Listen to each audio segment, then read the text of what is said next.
Please Help My Mummy is the latest foster carer memoir from Maggie Hartley. This was released, I think, 3 days ago. It was released on the 13th of February. And initially, it seemed like it was going to be quite tame. It wasn't really going to be that interesting. And then something happened.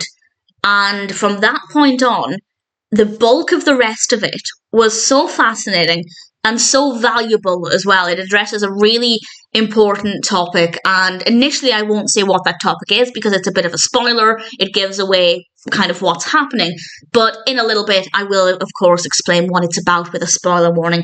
And this is about a baby called Felix, and Felix is abandoned in a train station. And of course, while they try and trace the mother or whoever abandoned the baby, Maggie looks after baby Felix, and he's very, very young. I think, don't quote me on this, but I think he was 5 weeks old at the time, very, very young. And initially, I thought we were getting too much information too quickly. That's kind of my initial response, but actually that's not the case. So after I'd say the first, I'm saying 20% because I read it on Kindle, and Kindle tells you how far through we are in terms of percentage. I'd say after the first 20 or 30%, it really picked up. It became very unpredictable and so important with the information it's providing. And again, I will talk about that with a spoiler warning in a moment.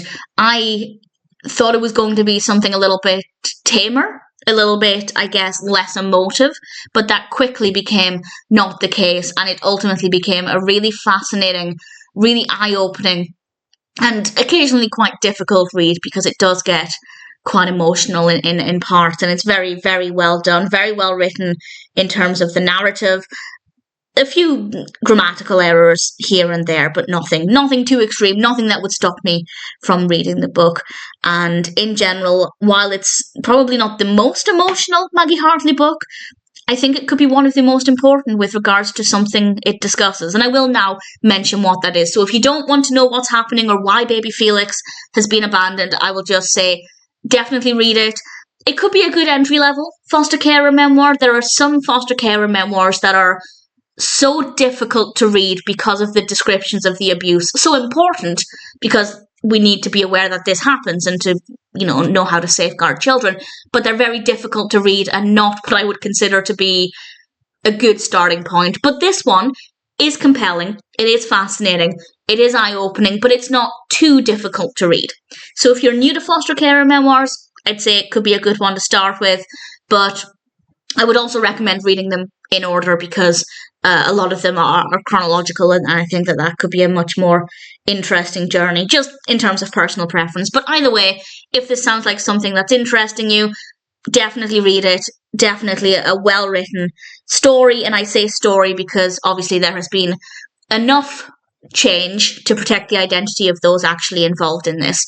And I don't know how much of it is true, but based on other things that I've read, this kind of thing could happen. So definitely check it out if you're interested in it. I will now tell you, so this is a huge spoiler for why baby Felix was abandoned and what the bulk of the book is about. So this is a big, big spoiler. I won't say what happens at the end of the book, though. I won't give away the final outcome, if you like.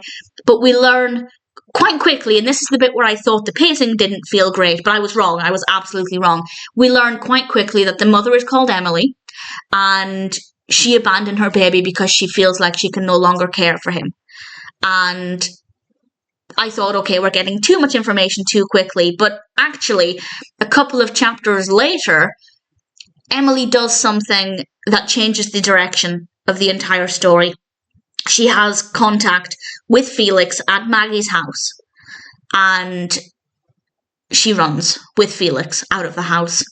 And she's trying to take him back to the train station because she thinks that she and Felix need to lie down on the tracks. And that's the only way to stop the voices in her head, the voices that are coming through the radiators and the baby monitors and the television. She's experiencing postpartum psychosis. And I can only speak for myself, but I only learned about postpartum psychosis a couple of years ago, and I can't remember why I learned about it, but it could be from another foster carer memoir. I feel vaguely like it might have been the subject of another foster carer memoir, but certainly before that, I don't think I'd ever heard of it. And it's this really serious condition that can happen to anybody after giving birth. The book does explain that there are certain mental health conditions, pre-existing mental health conditions, that might make postpartum psychosis more likely, but it can affect anybody after giving birth, which is an absolutely terrifying thought. And the book is about the mental health support that Emily gets. She is sectioned, and it's about her journey thereafter. And I'm not going to say what happens or how it unfolds or what happens to baby Felix by the end of the book, but it is so interesting and eye-opening and honestly quite scary. The thought that this can happen to anybody after giving birth, and I feel like it's something that needs more awareness. Maybe people do know about it, and it took me until a couple of years ago to learn about it. But I definitely think that the book does a really great job, a very sensitive job as well, of raising awareness about this. And obviously this is just one person's experience with postpartum psychosis. It could potentially look different for other people, but it was certainly very fascinating and not the direction I thought it was taking.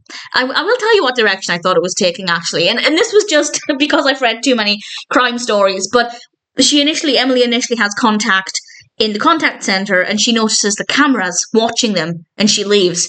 And I thought, maybe Felix isn't her baby. Maybe she faked the pregnancy and stole the baby, and now the cameras are watching her and she can't have that because they'll identify the baby as a stolen baby. And that's just completely not the direction it was going in. But I've read and watched a lot of stories about kidnapping babies, and it was where my mind first went.